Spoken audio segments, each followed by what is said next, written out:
बिहार में अभी दूसरे चरण के चुनाव बाकी हैं और चुनाव परिणाम 14 नवंबर को घोषित होंगे। लेकिन उससे पहले ही सरकार गठबंधन को लेकर संकेत मिलने शुरू हो गए हैं। सरकार गठन की संभावनाओं के बीच एक सवाल लोगों के मन में तेजी से उठ रहा है कि अगर तेज प्रताप यादव चुनाव जीत जाते हैं तो बिहार और आरजेडी की राजनीति पर इसका कितना असर होगा। तेज प्रताप लालू यादव और राबड़ी देवी के बड़े बेटे हैं, लेकिन लालू ने अपने उत्तराधिकारी तेजस्वी को चुना है। तेज प्रताप को लालू ने पार्टी से इसलिए निकाल दिया क्योंकि उनका आचरण सामाजिक मूल्यों के खिलाफ है।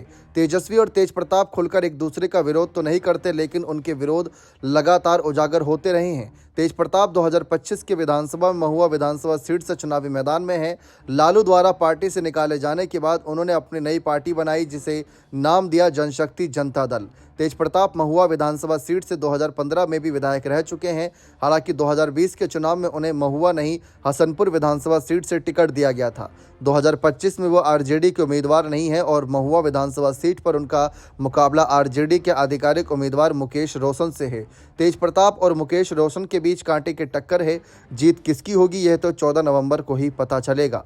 लेकिन कयास लगाए जा रहे हैं कि अगर तेज प्रताप चुनाव जीत गए तो क्या होगा।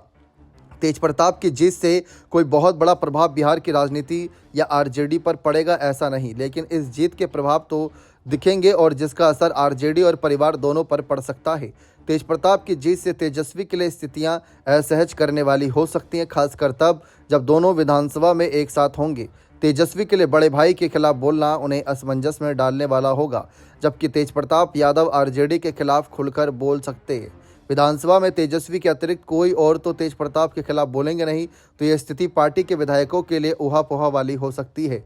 दूसरी बात यह भी है कि चुनाव जीतने पर तेज प्रताप की स्थिति मजबूत होगी और अपने पिता की उत्तराधिकारी पर वह अपना दावा फिर से कर सकते हैं। यह स्थिति तेजस्वी के लिए परेशान करने वाली हो सकती है, क्योंकि इससे उनके राजनीतिक कद पर असर पड़ेगा। तेज प्रताप को लालू ने पार्टी से भले ही निकाल दिया हो, लेकिन तेज प्रताप चुनाव जीत जाएं यह उनकी भी हार्दिक इच्छा है।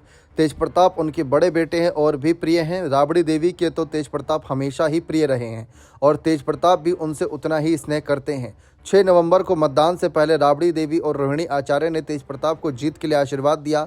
हालांकि उन्होंने मतदान से पहले वे इस विषय पर बात करने से बच रही थीं, लेकिन ठीक मतदान से पहले मां और बहन ने खुलकर तेज प्रताप के समर्थन में बोला।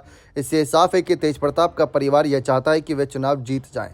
वहीं तेजस्वी की अगर बात करें तो उनकी स्थिति इस मामले में थोड़ी अलग है। वे महुआ चुनाव प्रचार के लिए गए थे और अपने भाई के खिलाफ प्रचार किया। तेजस्वी ने आरजेडी के आधिकारिक उम्मीदवार मुकेश रोशन के लिए वोट मांगा। लिहाजा ये माना जा सकता है कि तेज प्रताप की जीत तो तेजस्वी नहीं चाहते। तेज प्रताप अपनी जीत और उसके बाद की रणनीति पर क्या सोचते हैं, ये जानने के लिए उनसे बात करने की कोशिश की गई, लेकिन उनका फ़ोन नहीं यहाँ पर आउट ऑफ रेंज बताया गया। ऐसे में संभव है कि चुनाव में व्यस्त हों, लेकिन लगभग 3 महीने पहले उन्होंने एक मीडिया चैनल के इंटरव्यू में साफ कहा था कि 2025 में वे चुनाव के बाद किंग मेकर की भूमिका में रहना चाहते हैं। उन्होंने यह कहा था कि वे संभावनाओं को तलाशने के लिए किसी पार्टी के पास नहीं जा रहे। इस संबंध में मिथिलेश कुमार बताते हैं कि अगर तेज प्रताप चुनाव जीत जाते हैं और एनडीए की सीटें कुछ कम रहती हैं तो संभावना है कि तेज प्रताप को साथ लाने की कोशिश की जाए। तेज प्रताप यादव को वायु श्रेणी की सुरक्षा देना इसी तरह की संभावित रणनीतियों की तरफ इशारा करता है। तेज प्रताप ने अपने सभी विकल्पों को अभी खुला रखा है। पिछले दिनों बीजेपी नेता रविकिशन के साथ एयरपोर्ट पर गर्मजोशी के साथ उनकी मुलाकात इसी ओर इशारा करती है।